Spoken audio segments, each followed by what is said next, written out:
Shots. All right, here's how this is working. I got a bag of thumbtacks right here, and I got Post-it notes right here, and we got about 140 days before the college football season wraps up, right? It's not completed yet. Huh? The stadium is not completed Stadium is not completed yet. Good work.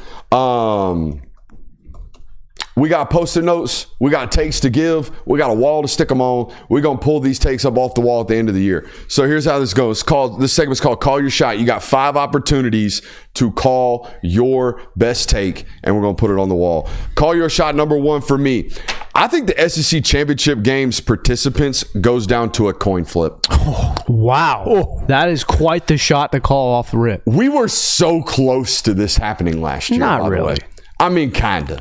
If A&M doesn't lose to Auburn, it's a real crapshoot late in the year to decide who goes to the SEC. The only reason why I know that we were close to this is because I remember having numerous conversations of us not being able to figure out who is going in what scenario. Could not, for the life of us. Like, couldn't figure it out. But that was... We implored an entire Discord chat and couldn't figure it out. Let's also be fair. That was like 3 weeks before the season ended. By the time that the end of the regular season came, it was very clear cut as to who was. And I'm going to tell you this year, that ain't going to be.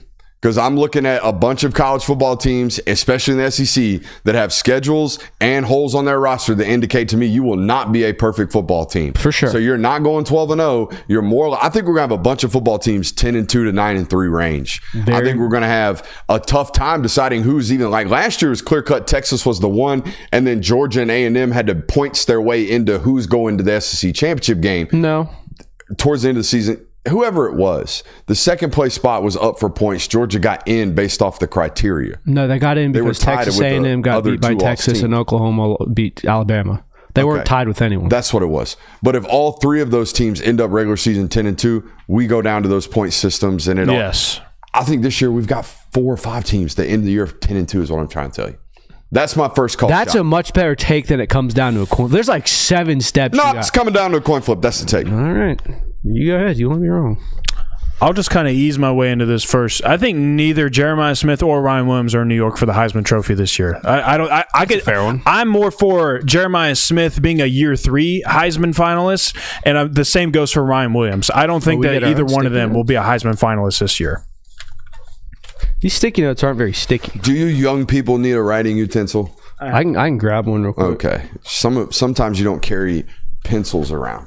Guys aren't note takers anymore.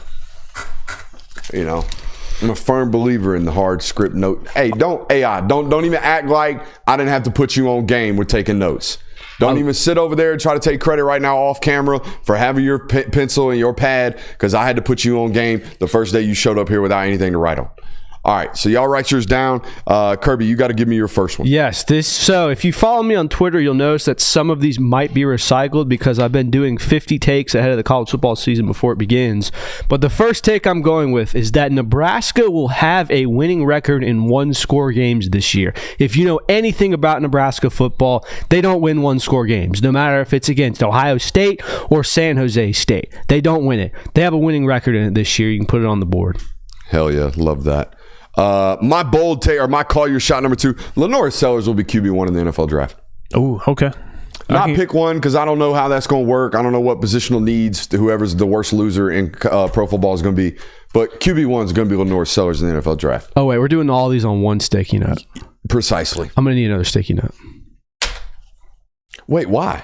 I wrote it too big. You're just wasting paper? No. You hate the trees? Just write it smaller. Just write it smaller. You'll figure it out. Right on the back. I don't care. I don't have any more sticky notes.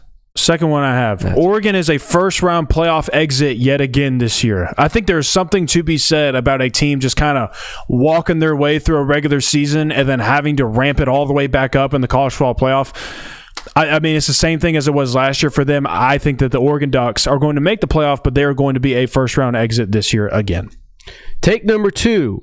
Last year, the SEC miraculously went through the entire 2024 college football season without firing a single head coach. That will not be the case this year. There will not be 1, there will not be 2, there will be 3 SEC head coaches fired by the end of the 2025 season. I love that. Call your shot number 3. Ryan Day will have the Waffle House card on his mouth like this by the second half of the Texas football game. That's my take. You think he just takes it right back? Hey, Brian, you think that's a good one? Hey, Brian, seriously? You think that's stop? Hey, I think we should run the ball here. Yeah, I think we got some micromanagement coming our way from Ryan Day. Rightfully so, by the way. Number 3, I think there are at least 4 quarterback changes in the SEC during the season. I'll give you my potential candidates as to why. Give you some logic. Guess? Yeah. Kentucky, Mississippi State. Really? I didn't have Mississippi State. Chaffin's getting hurt. Well, I didn't include injuries. Okay. Because if that was the case, then I could up the number up quite a bit.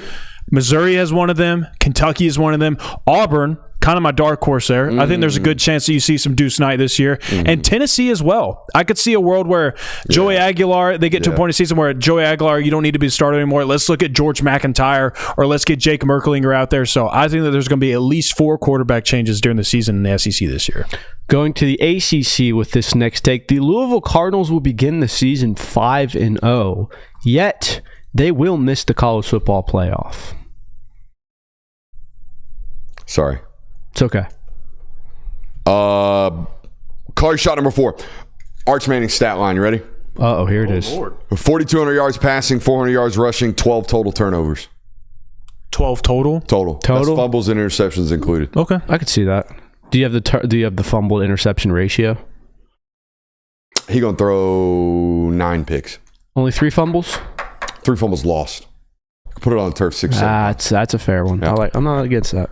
I might make some people puke on the living room floor when I say this one, but I think the G5 representative this year has at least 2 losses, and they make the playoff. Yeah, it'll be disgusting. It won't feel good. It won't feel right. It didn't feel right when an undefeated Boise State was in there, but I think that they're going to have at least 2 losses this time. Oh man, that is. I could see. I mean, hell, they might get 2 teams in. No, I'm just kidding. That's not a take of mine. Take number 4. Back in the SEC last year, this team went 0-8 for winning conference games. There has not been a team to do so in the last, I think, 30 years. Mississippi State wins 1 conference game this year. So bold. That's all we need. So bold. I think this is a hot take, honestly. Ryan Williams will not lead Alabama in receiving yards this year.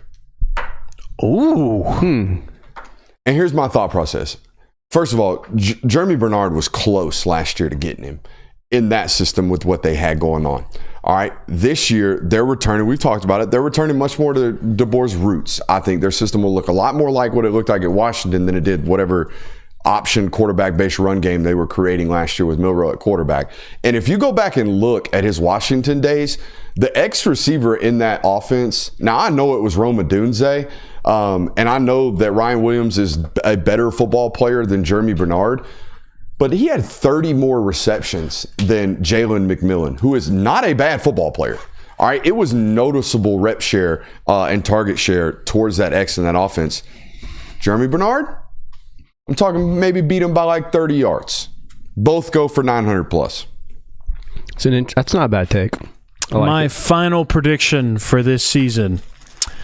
This year's favorite hate watch for the 2025 college football season. I know who mine is. Will be the Indiana Hoosiers. Whoa! I think people are going to wear so thin on this so quickly because everybody loved them last year. They loved Coach Sig. They loved the Hoosiers because they were new. They felt like a dark horse in the Big Ten. And I think this year, because they're not going to be quite the contender that they were last year, we've already gotten some of the outlandish quotes from Coach Sig during the offseason. I think it only get worse this year, and I think people are going to wear thin on them. Dude, you're like... Why don't you talk? Oh, I'm right in front of the camera. Yeah, that's how It's on me, baby. But anyways. Why aren't you carrying dead air right now? I was like, I can't even carry the screen. No, I like that one, Jay. Well, my final take. Syracuse, they're a team I talked about how they're a sneaky team this year, could provide a lot of trouble for a lot of ACC contenders. I think in Syracuse's span of Notre Dame, SMU, Clemson, Miami, they don't play them all back-to-back, but they play them throughout the season. They have a 2-2 record in that, which is beating 2 top 15 teams. I think Syracuse is able to do that. I trust Fran Brown, and I trust Syracuse. Hey, we got a whole nother hour coming up next. It is our local hour. It is our best hour. We've got film, our practice notes. We got film notes. We got presser notes. It is football season, ladies and gentlemen. We'll see you on the other side of the break.